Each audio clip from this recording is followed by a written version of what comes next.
શ્રી ગણેશાય નમઃ. સૌને મારા જય શ્રી કૃષ્ણ, જય અંબે. તો મિત્રો, આજથી હવે આપણે ભગવાન વિષ્ણુના 10 અવતારની કથા સાંભળીશું. આજના વિડીયોમાં આપણે સાંભળીશું ભગવાનનો પહેલો અવતાર મત્સ્ય અવતારની કથા સાંભળીશું. એક વખત પુણ્યાત્મા રાજા તપ કરી રહ્યા હતા. એમનું નામ સત્યવ્રત હતું. સત્યવ્રત પુણ્યાત્માની સાથે સાથે ઉદાર હૃદયના હતા. એક વખત પ્રભાતનો સમય હતો. સૂર્યોદય થઈ ચૂક્યો હતો. સત્યવ્રત કૃતમાલા નદીમાં સ્નાન કરી રહ્યો હતો.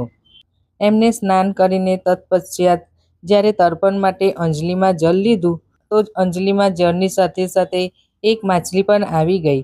સત્યવ્રતે માછલીને નદીના જળમાં છોડી દીધી. ત્યારે માછલી બોલી, હે રાજન, જળના મોટા મોટા જીવો નાના નાના જીવોને મારીને ખાઈ જાય છે. અવશ્ય કોઈ મોટો જીવ મને પણ ખાઈ જશે. માટે કૃપા કરીને મારા પ્રાણોની રક્ષા કરો. સત્યવ્રતના હૃદયમાં દયા ઉત્પન્ન થઈ અને એને માછલીને જળ ભરેલા કમંડળમાં નાખી. ત્યારબાદ એક રાતમાં માછલીનું શરીર એટલું બધું વધી ગયું કે કમંડળમાં એના માટે રહેવા માટે નાનું પડ્યું. બીજા દિવસે માછલીએ સત્યવ્રતને કહ્યું, હે રાજા, મારા રહેવા માટે કોઈ બીજું સ્થાન શોધો, કારણ કે મારું શરીર બહુ જ વધી ગયું છે. મને હરવા ફરવા જોઈએ. આમાં મને બહુ જ કષ્ટ પડે છે. સત્યવ્રતને માછલીને કમંડળમાંથી કાઢીને પાણીથી ભરેલા મટકામાં નાખી દીધી. અહીંયા પણ માછલીનું શરીર રાતભરમાં માટલામાં એટલું બધું વધી ગયું કે એને રહેવા માટે એ જગ્યા પણ નાની પડવા લાગી. બીજા દિવસે માછલીએ સત્યવ્રતને કહ્યું, હે રાજા, મારા રહેવા માટે ક્યાંક બીજી જગ્યાનો પ્રબંધ કરો, કારણ કે માટલું પણ હવે મારા માટે રહેવું નાનું પડે છે.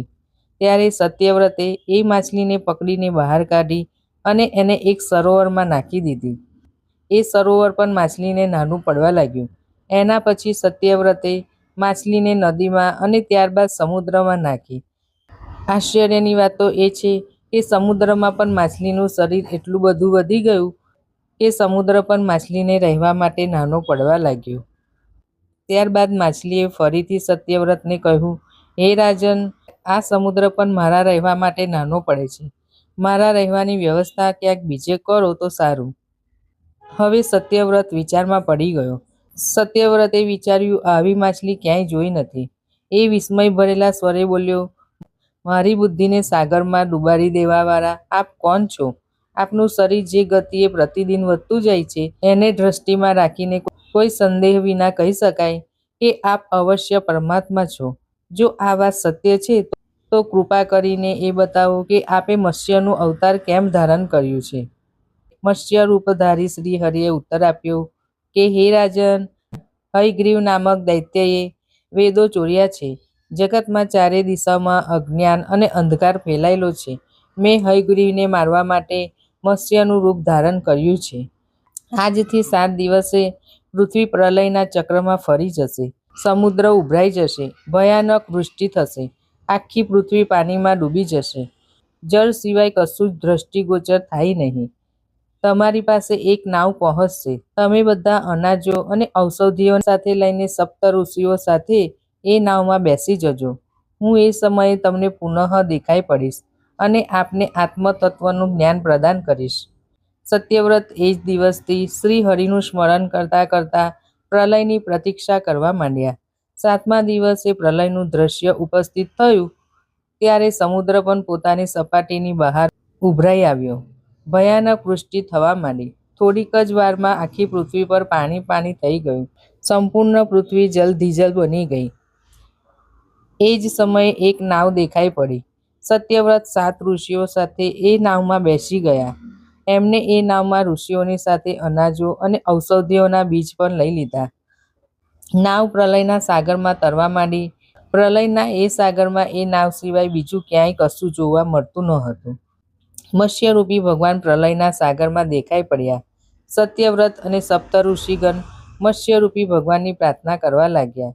હે પ્રભુ, આપ જ સૃષ્ટિના આદિ છો, આપ જ પાલક છો અને આપ જ રક્ષક છો. દયા કરીને અમને પોતાના શરણમાં લઈ લો.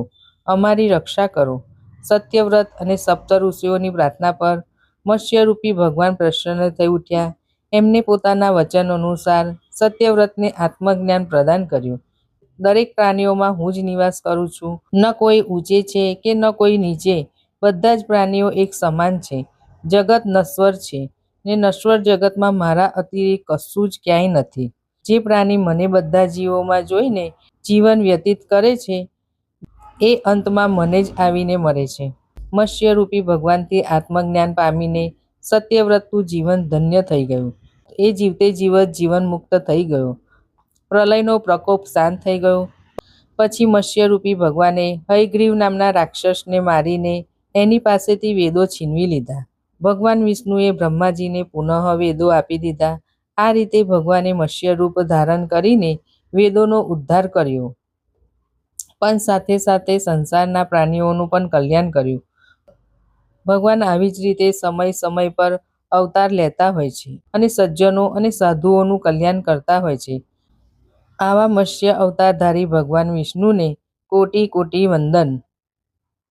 યદા યદા હિ ધર્મસ્ય ગ્લાનિ ભવતિ ભારત અભ્યુત્થાનમ ધર્મસ્યમ તદાત્માન્યમ સુજામ્યહમ પરિત્રાણાય સાધુના વિનાશાય ચ દુષ્કૃતામ ધર્મ સ્થાપના થાર્ય સંભવામી યુગે યુગે. બોલો શ્રી જગતના પાલનહાર ભગવાન વિષ્ણુની જય, મત્સ્ય અવતારની જય. તો મિત્રો, તમને આ મારો વિડીયો પસંદ આવ્યો હોય તો લાઈક શેર જરૂર કરજો. સૌને મારા જય શ્રી કૃષ્ણ.